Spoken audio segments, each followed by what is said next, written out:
Muito bem-vindo mais uma vez à nossa sala de ensinamento. Estamos aqui falando sobre este livro, resumo, desculpe, da Bíblia, o Velho Testamento, o Novo Testamento.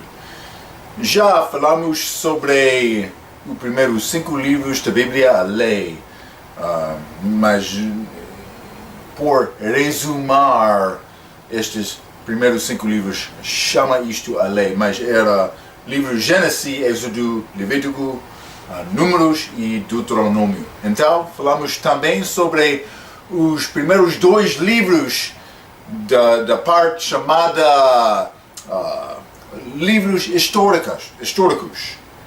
Então, falamos sobre Josué e Juízes. Josué, uma figura da capital do nosso exército, Jesus Cristo. Josué conquistou a terra prometida da mesma maneira em que Jesus vai voltar para conquistar não só a terra prometida, mas todo o mundo. Ele vai reinar sobre todo o mundo. Para cumprir esta figura de Josué, Jesus é Josué verdadeiro. Mas também falamos sobre o livro de Juízes, período de quase 300 anos. Mas durante este período, estes juízes, mas Deus criou um sistema abaixo da lei judaica, em que os juízes reais, para resolver assuntos civis entre o povo, aqueles juízes eram sacerdotes, segundo a lei. Mas este outro livro chamado Juízes não é juízes sacerdotais, não. Foram homens de fé que foram líderes ou príncipes dos exércitos, ou pode ser, por exemplo, Sansão, ele não trabalhou com qualquer outra pessoa, simplesmente ele julgou os filisteus pelo seu mesmo, mas com Deus, obviamente. Então, este livro de Juízes eram homens de fé, mas também eles faltaram de ter fé, como Sansão também, com muitas mulheres, mas também Gideão, ele duvidou muitas vezes a Deus, mas no fim Deus ajudou Gideão para ter fé. Grandes histórias naquele livro, mas eles não eram juízes do sacerdócio, não. Eles eram juízes, homens de fé que venceram com a ajuda de Deus para libertar o povo de Israel, ou uma parte, pelo menos, do povo de Israel. Depende do lugar, da situação, como isto. Mas já falamos sobre estes 2 livros históricos.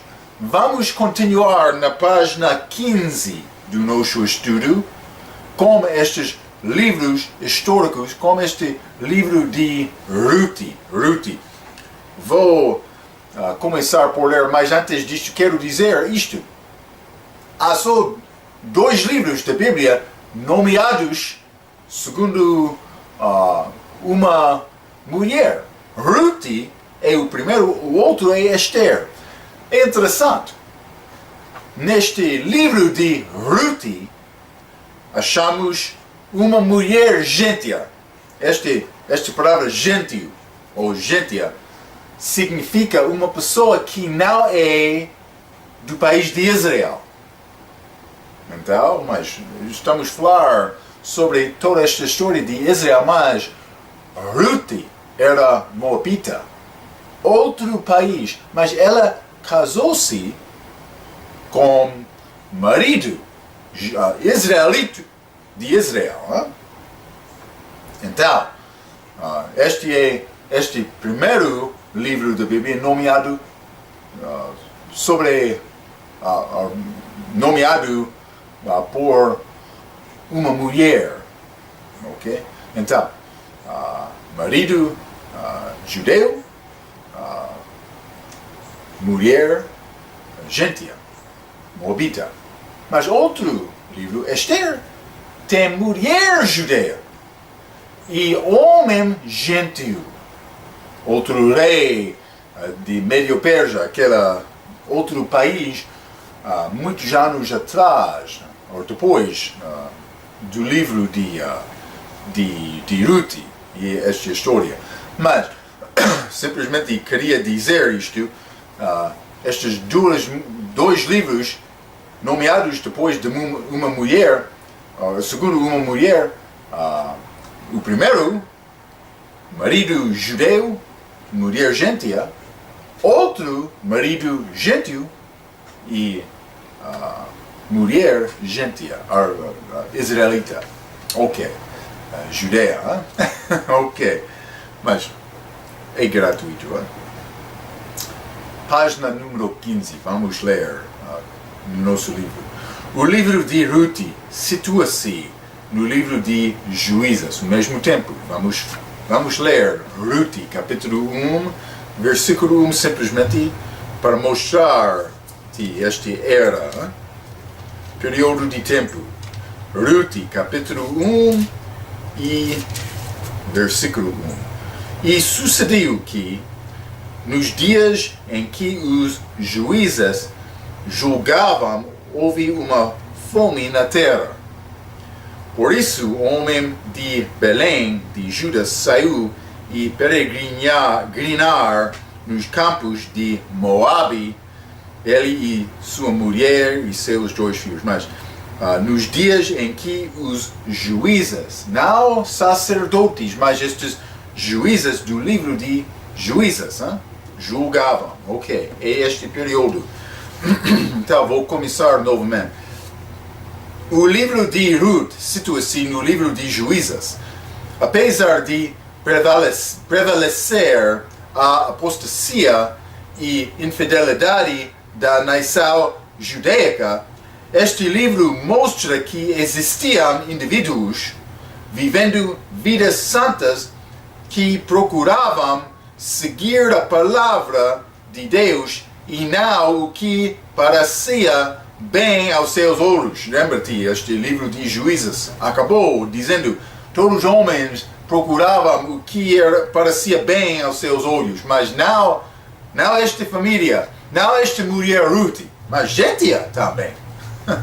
Ela converteu-se a judeia, mas muitas pessoas não obedeceram e procuravam Deus, mas este Ruth também, o marido dele, Boaz, sim. A história de Ruth, ilustra o fato que Deus nunca deixou a si mesmo sem uma testemunha. Sempre vai achar homens fiéis no mundo para dar testemunho ao resto do mundo. Deus não deixa este mundo sem testemunha. A pessoa com culpa por rejeitar Cristo é aquela pessoa própria, não Deus. Nós temos testemunhos hoje, ok? A história de Ruth ilustra o fato que Deus nunca deixou a si mesmo sem uma testemunha. A beleza e pureza de Ruth é o contraste perfeito a muitas mulheres que apareceram no tempo dos juízes, tal como o caráter de integridade de Boaz e a sua sabedoria da lei de Moisés era muito diferente da indiferença e idolatria daquele tempo. Muitas pessoas andaram ao contrário à vontade de Deus.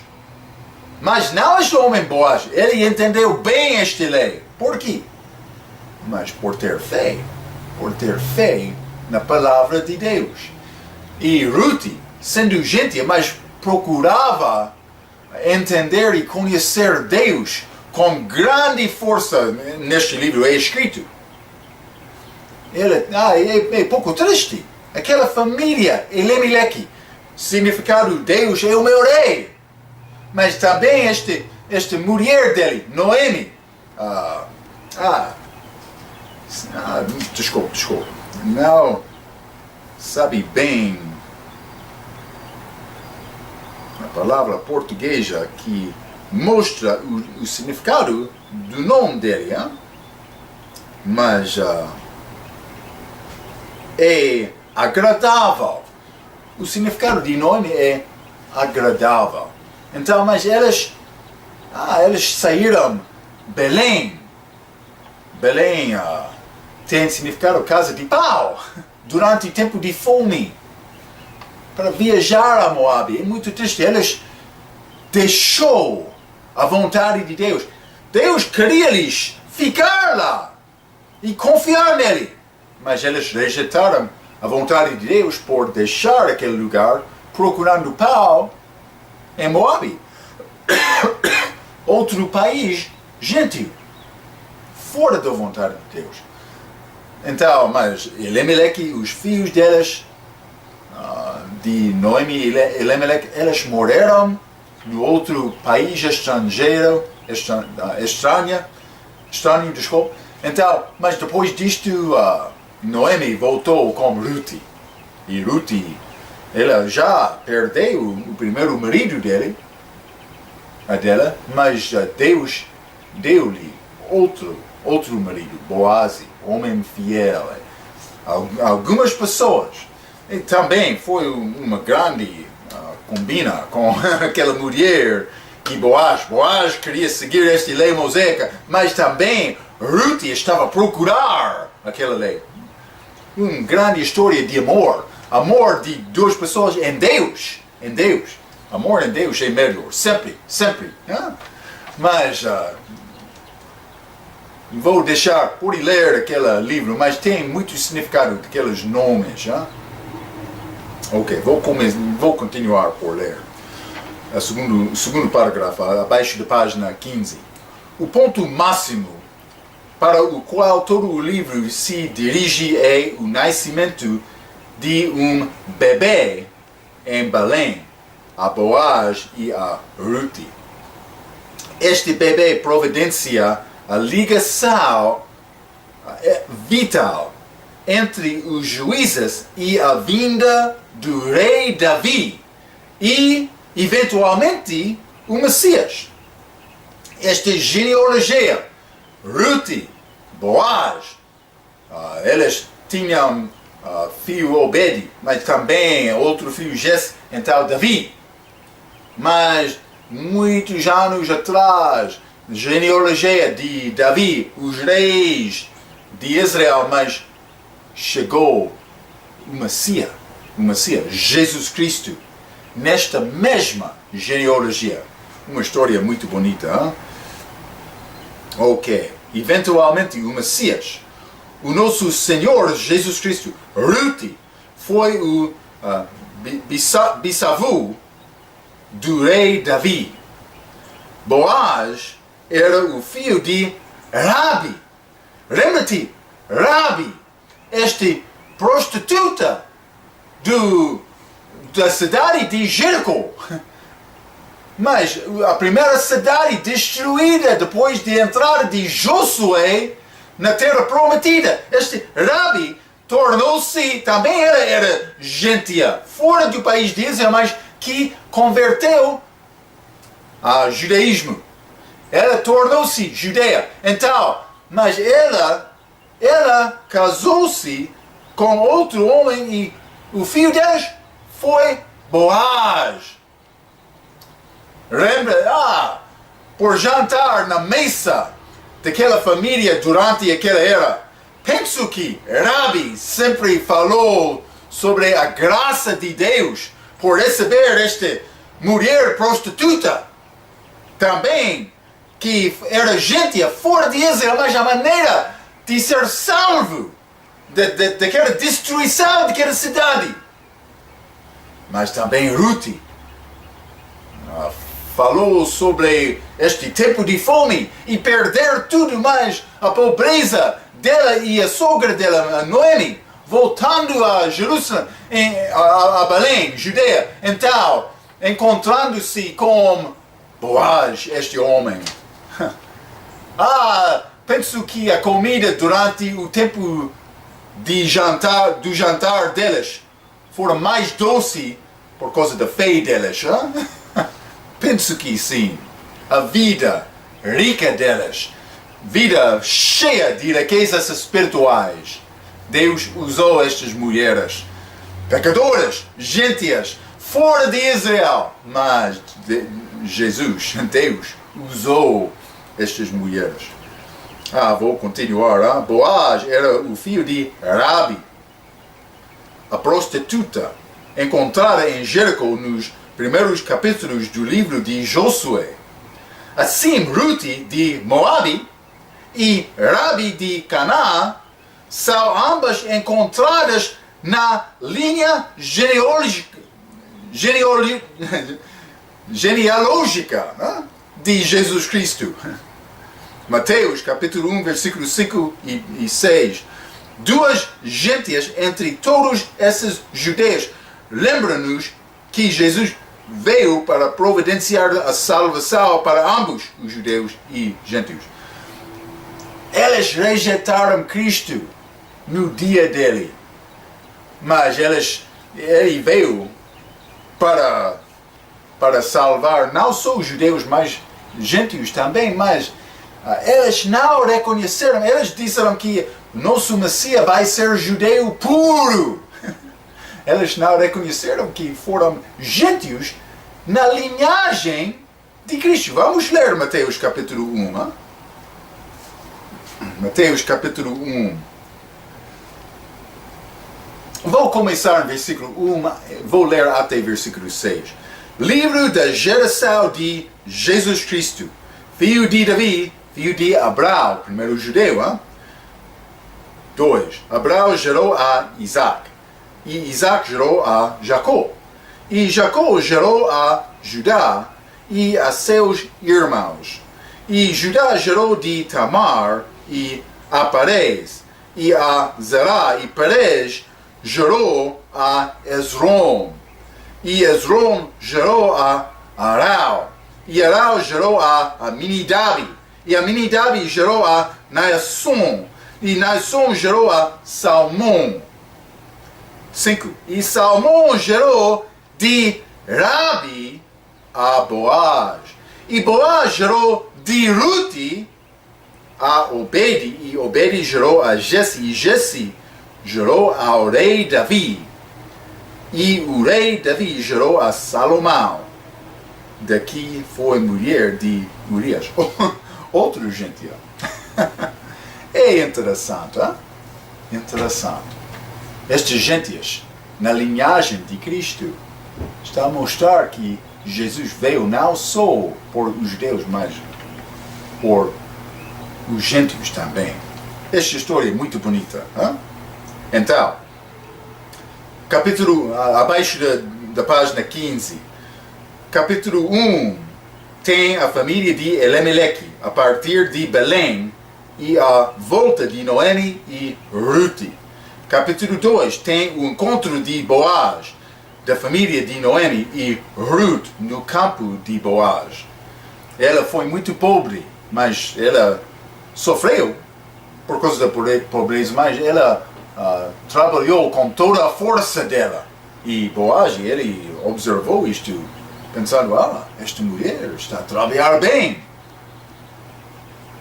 Capítulo 3 tem Ruth apresentando-se a Boaz segundo o costume judaico. E também capítulo 4 tem Boaz a comprar Ruth para ser a esposa e a genealogia delas. Esta mulher sem esperança chegou lá em Belém e encontrou-se com este homem, filho de uma prostituta salva, uma prostituta com fé em Deus. que converteu-se à religião judaica naquela era. Este Boaz casou-se com Ruth. Então, o resto, Davi veio através desta genealogia. Uma história muito bonita. Hein? Ok.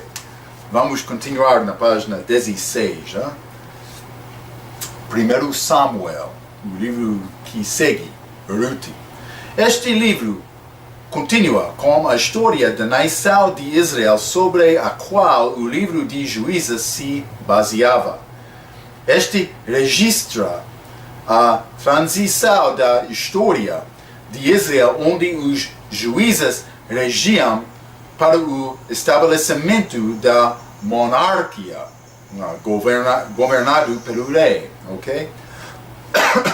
Então, os anos dos juízes, mas realmente, o que aconteceu lá em Juízes?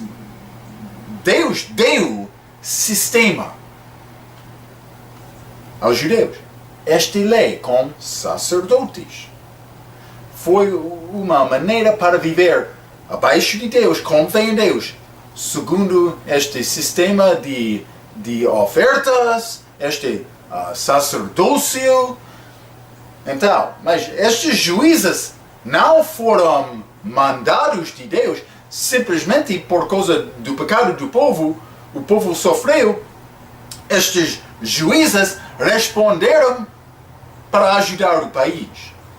Mas o sistema de Deus é Deus sobre o país com este sistema de lei, sacerdócio. Mas eles realmente não viveram segundo a vontade de Deus abaixo daquele sistema. Neste sistema, por ser Deus, seria rei ou príncipe sobre aquele país. Ok, vamos continuar. Parágrafo número 2. Hein? Os anos dos juízes foram uns dos declínios espirituais entre os judeus. Quando o tempo chegou em que Israel precisava de rei, Deus desaprovou o pedido deles. Isto não era porque Deus desaprovou a ideia de um rei, mas porque eles haviam o rejeitado de ser o rei deles. Está a ver? Hein? Deus concedeu o pedido de Israel por um rei, mas não antes de informá-los as consequências de tal decisão, porque eles estavam a rejeitar Deus. Eles queriam ser como outros países. Deus disse: eu quero te ser diferente do que aqueles outros países. Mas eles não ouviram aquela palavra. Hein? A figura central neste primeiro capítulo do livro é Samuel, o grande profeta sobre o qual o livro é apelidado. Até a época de Samuel, o principal canal de revelações de Deus era por via dos sacerdotes, que agora mudou-se para profetas. Então, este período dos profetas entrou. Ele é o último juiz sacerdote. Mas realmente ele não era juiz como os juízes no livro de Juízes. Ele era sacerdote que deu julgamento segundo estas regras da lei judaica. Mas também ele não era muito fiel. Hein? Também ele não criou e formou os filhos para ser sacerdotes fiéis. Deus ficou muito frustrado por causa disto. Ele julgou estes filhos. Também ele, por não formar, criar bem os filhos. Mas isso aconteceu. Hein? Então, vou continuar este terceiro parágrafo, o fim. Ele é o último juiz, sacerdote, e Samuel levantou-se sozinho como o último juiz e o primeiro profeta maior. Samuel não era, ele não era de Levi, aquela tribo dos sacerdotes, não. Ele era de Judá, mas existe uma nota das faltas que vale por este livro. Penso que era Judá. Vou investigar isto.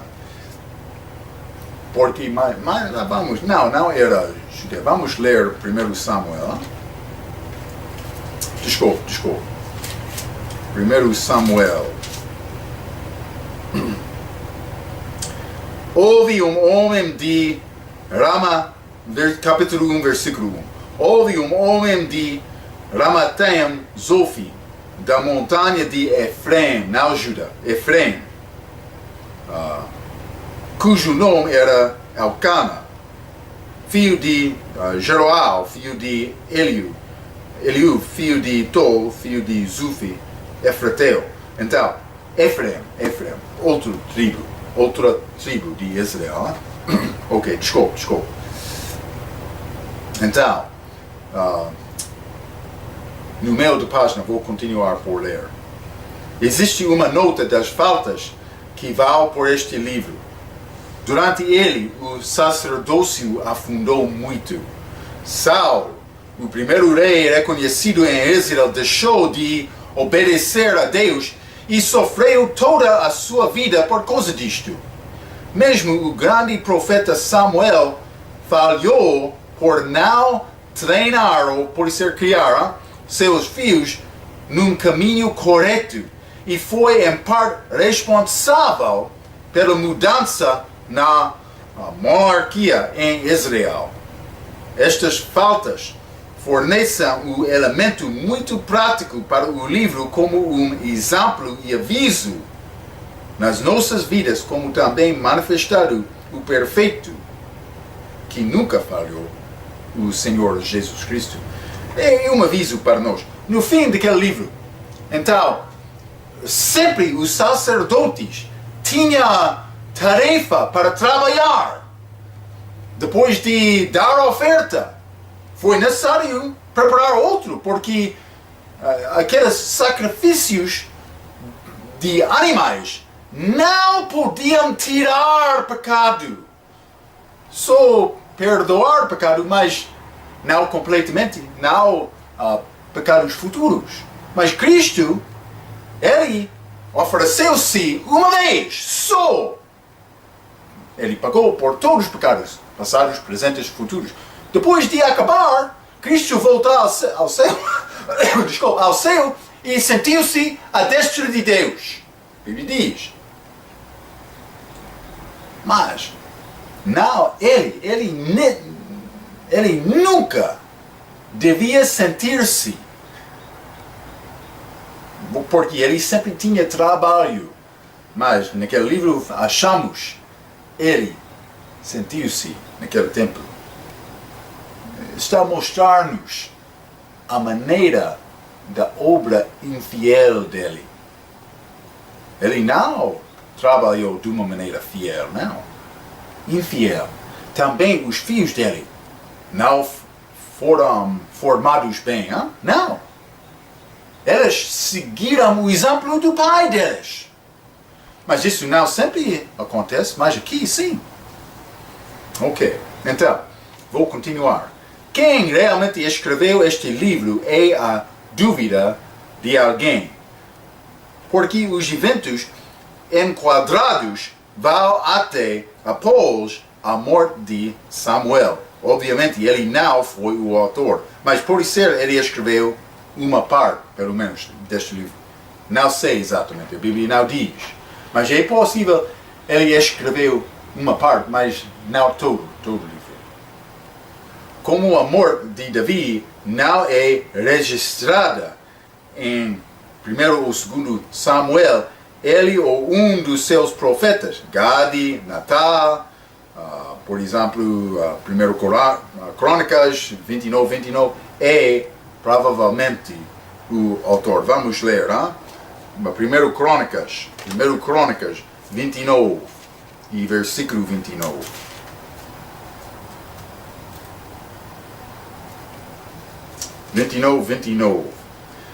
Os atos, pois, do rei Davi, assim os primeiros como os últimos, eis que estão escritos nas crônicas de Samuel, o vidente, e nas crônicas do profeta Natã, e nas crônicas de Gade, o vidente. Ok, então, pode ser mais do que um autor, hein? Isso é possível, a Bíblia não diz exatamente. Ok. Então, este livro cobre todas as coisas desde o nascimento de Samuel até a morte de Saul. Foi escrito num estilo de história narrativa que é bastante explicação da vida. Portanto, nossos comentários serão guardados para o mínimo. Ok, então, mas este é o período deste livro de Samuel, depois dos juízes. Então, uma transição do tempo da lei e sacerdotes para o tempo dos reis, os reis com profetas. Hein? Este esboço, abaixo da página, capítulo 1 a 3, tem o nascimento de Samuel e a entrega dele ao templo e crescimento. Mas isso é filho de Elimeleque, não Elimeleque, desculpa, já limos isto, hein? Desculpa. É Elcana,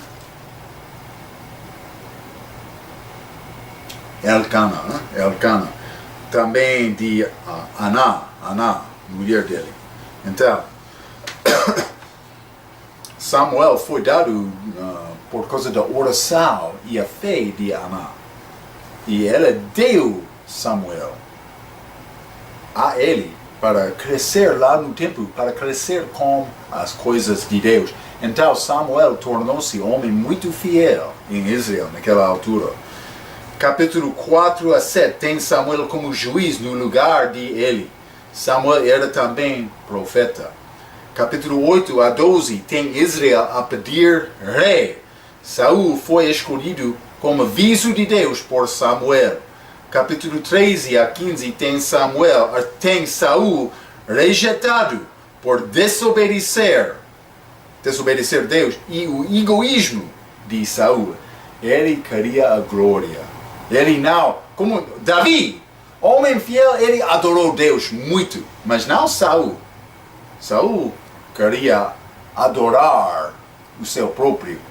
É isto. Capítulo 16 a 20, a escolha de Davi. Davi mata Golias, a inveja de Saul, também amigo Jonatas, este filho de Saul, grande amigo de Davi. Então, capítulo 21 a 30, tem Davi a fugir de Saul, e capítulo 31 tem a morte de Saul e Jonatas. Ok.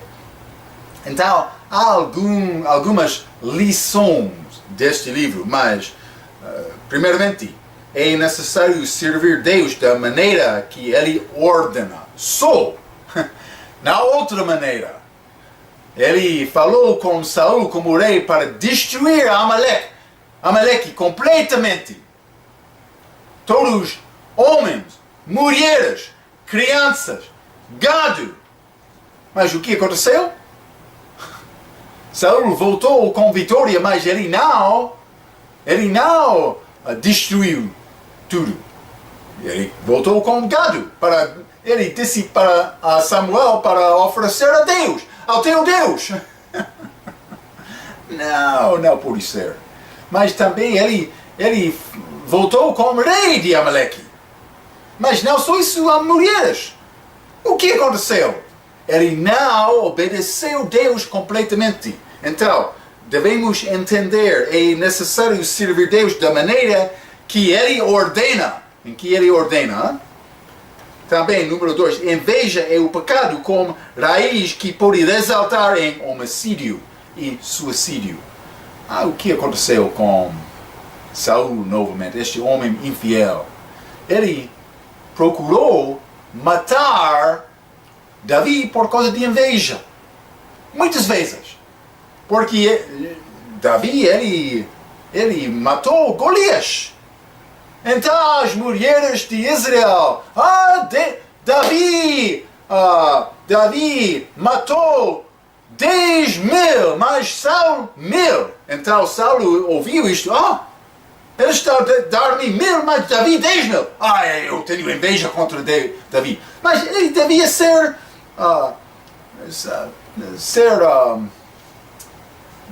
feliz por causa da vitória de Davi. Mas não, Saulo ficou invejoso contra Davi porque Davi era maior do que ele. É isto. No fim da vida dele, ele matou-se. Suicídio. Por causa de perder na batalha. Ele não confiou em Deus. Saul, rei mau. Mas o povo escolheu este rei. No início, ele fez bem. Mas por causa da desobediência, no fim, ele perdeu. Inveja é o pecado com raiz que pode resultar em homicídio e suicídio. Poder está em Deus. O nosso poder, qualquer poder eu tenho, pertence a Deus. É por Deus, não a mim. 4. Reincidir ou desviar-se começa em prosperidade mais do que dificuldade. Uma pessoa com dificuldade, ele vai orar, vai clamar a Deus para ter ajuda. Mas um homem com prosperidade, ele vai pensar, eu tenho tudo, não é necessário eu ter Deus. Mas é necessário. É mais fácil pecar com prosperidade do que dificuldade. Ok? Se você tem dificuldade, pode dar graças a Deus por causa disto. Desta maneira, deste sentido. É mais fácil ter fé com dificuldade do que prosperidade. 5. A lei de semear e ceifar, chamamos aqui. Muito da vida de Saul, mas também em 2 Samuel vai achar este com Davi. Então também, número 6, filhos não sempre seguem o exemplo dos seus pais. Sigam, ok? Por exemplo, eu já falei sobre estes filhos de Eli, infiéis. Mas ele foi pouco infiel também. Mas Saul, ele foi muito infiel, mas o filho dele, Jonatas, homem com grande fé e fiel com Davi, o amigo dele. Mas também Davi, grande homem de fé, mas os filhos dele tornou-se mau. Então, uma lição deste livro, filhos não sempre seguem o exemplo dos seus pais. Ok, então, vamos continuar na página 17. Na página 17 com 2 Samuel. O livro de 2 Samuel realmente começa onde 1 Samuel para. Como 1 Samuel registra a falta de audiência por parte de Israel em escolher um rei, 2 Samuel registra a vitória e a entronização de Deus na escolha do rei para a nação de Israel e estabelecimento da casa para Davi. Davi, grande rei e fiel. Deus deu promessa de Davi. Por isso é chamado aliança com Davi, para a semente dele reinar para sempre sobre Israel. Grande promessa de Davi que ele vai cumprir na pessoa de Jesus Cristo, ok? A família de Davi eventualmente abençoou todo o mundo por produzir um grande rei que eventualmente regerá todo o mundo, o Senhor Jesus Cristo. Já disse isso, mas vamos ver, compare com 2 Timóteo, capítulo 2, versículo 8. Vamos ler. 2 Timóteo, capítulo 2 e versículo 8. Lembra-te de que Jesus Cristo, que é da descendência de Davi, ressuscitou entre os mortos segundo o meu evangelho. Jesus Cristo, descendência de Davi. Esta genealogia, o que aconteceu? todos os reis depois de Davi, eles herdaram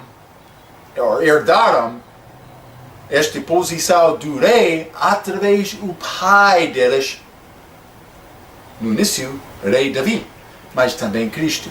Ele herdou a direita do trono de Israel através de Davi, ok? É muito bom isto. Muitos doses de versículos das letras do Velho Testamento clarificam que o rei viria da casa de Davi, que seria rei sobre toda a terra e reinaria eternamente. Para um exemplo, leia Isaías capítulo 9, versículo 6 e 7 e note todas as coisas mencionadas sobre este rei nestes dois versículos. Vamos ler Isaías capítulo 9. Isaías capítulo 9, vou ler versículo 6 e versículo 7. A Bíblia diz: porque um menino nos nasceu, Jesus. Um filho, também Jesus, se nos deu. Está a falar sobre ele. E o principado está sobre os seus ombros. E se chamará o seu nome, vários nomes de Cristo. Maravilhoso. Conselheiro. Deus forte. Jesus Cristo é Deus, Deus forte. Pai da eternidade. Ok. Então, ele é Deus, ele é Pai, príncipe de paz, ele dá-nos paz. 7. Do aumento deste principado e da paz não haverá fim sobre o trono de Davi e no seu reino, para o firmar e o fortificar com juízo e com justiça, desde agora e para sempre. O zelo do Senhor dos exércitos fará isto. Mas no início de versículo 6 é chamado menino. O filho. Mas também Deus forte, Pai. Mesma pessoa. Cristo é filho, mas Deus. A pessoa que quer negar que Cristo é Deus precisa de dar atenção àquela passagem, Isaías, capítulo 9. Vou continuar por ler. Segundo parágrafo. Os primeiros 4 capítulos deste livro mostram a ascensão de Davi ao poder sobre a sua tribo de Judá.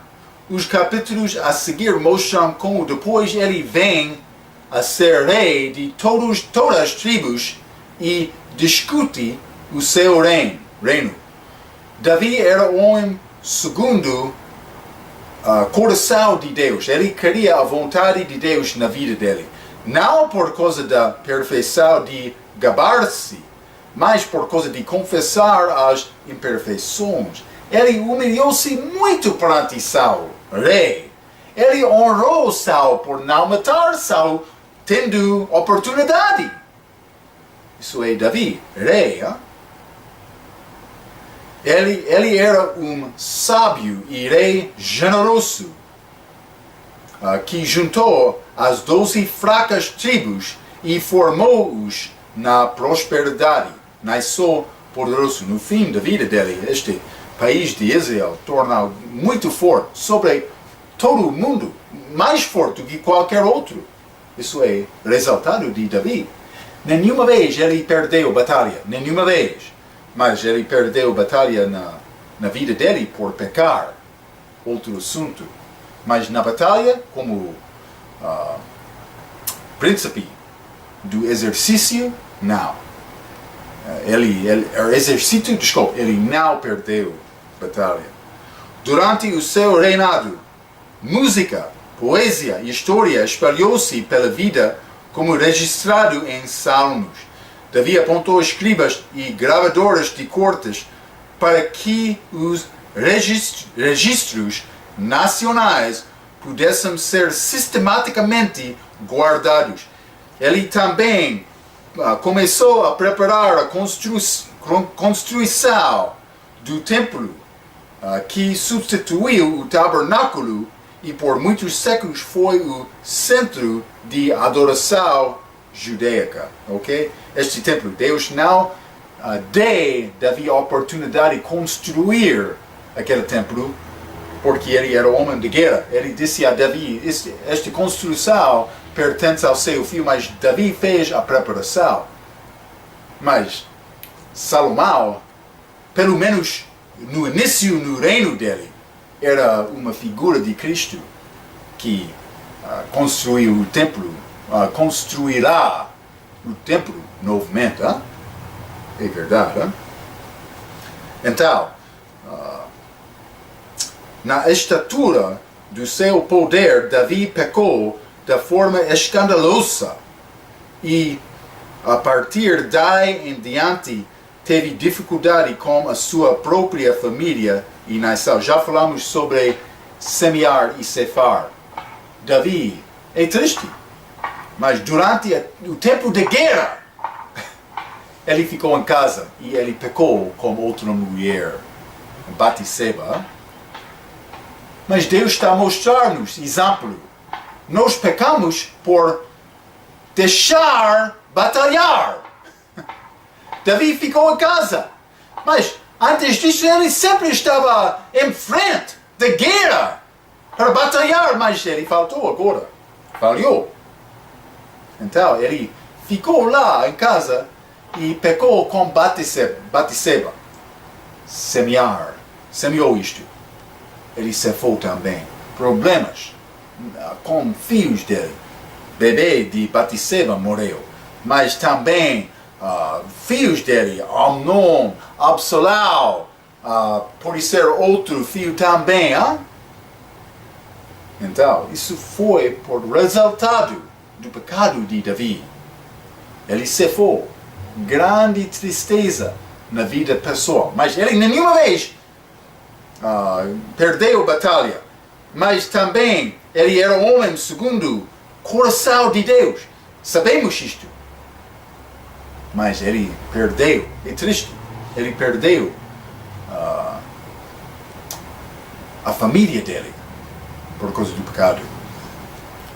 Mas o filho Absalão, ele tentou tirar o reino de Davi para ser rei. Mas ele foi morto de Joabe na batalha. É triste, é muito triste. Está a mostrar-nos o resultado do pecado nas nossas vidas. Este último parágrafo, também, novamente, segundo Samuel, no meio da página 17. Na estatura do seu poder, Davi pecou de forma escandalosa. E a partir daí em diante teve dificuldade com a sua própria família e nação. Mau testemunho perante a nação também. Esta história lembra-nos que em Deus não há respeito da pessoa e que o pecado sempre causa lamentação. Davi mostra-nos que o tamanho da grandeza da pessoa é encontrado na quantidade da submissão para Deus. É isto, hein? Quer ser um grande homem? É necessário submeter-se a Deus. Um homem que quer ser grande e negar a vontade de Deus, ele não é nada. Não é nada. Ok. Então, mas falamos um pouco mais sobre estes livros históricos da Bíblia. Ruth, 1º e 2º Samuel, mas também Josué, Juízes. Hein? Vamos continuar com estes livros. Um resumo breve da Bíblia. O Velho Testamento aqui com estes livros. Até a nossa próxima vez. Pela sua atenção, quero dizer muito obrigado.